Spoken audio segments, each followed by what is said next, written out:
Bukan permasalahan kursi jabatan menteri yang hanya diharapkan oleh partai ini.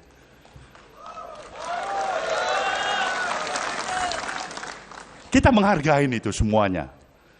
Tapi penghargaan kita adalah ketika ide pemikiran-pemikiran kita didengar.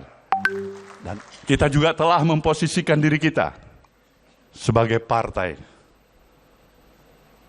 yang berada dalam pemerintahan.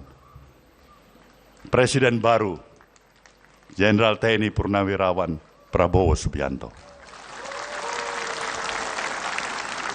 Kita berharap tentunya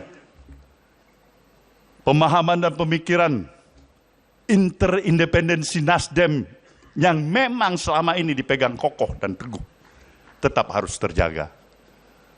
Partai ini berupaya untuk mempertahankan dignity dan integritas dirinya, bukan sebagai partai yang pemberat bagi pemerintahan yang didukungnya. Tapi insya Allah berupaya untuk menjadi peringan beban bagi pemerintahan yang didukungnya.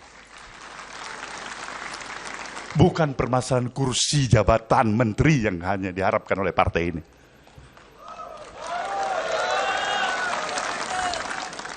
Kita menghargai itu semuanya.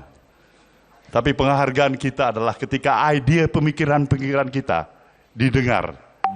Dan apalagi jika itu mampu kita jalankan. Itu yang diperjuangkan oleh Nasdem. Itulah gerakan perubahan untuk merestorasi bangsa ini. Saya yakin dan percaya dengan spirit dan semangat yang kita miliki. Di akhir masa bakti jabatannya, Presiden Jokowi akan tetap menjadi sahabat Nasdem. Kita mengharapkan agar baktinya tetap berlanjut untuk kepentingan bangsa dan negeri ini. Maka sebuah pantun dari pesisir timur Pulau Sumatera kita khususkan kepada Presiden Jokowi malam hari ini. Presiden Jokowi boleh dengar baik-baik ini. Pulau Pandan jauh di tengah.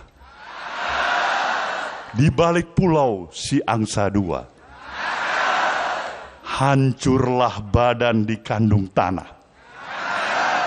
Budi yang baik dikenang jua. Download Tribun X sekarang. Menghadirkan lokal menjadi Indonesia.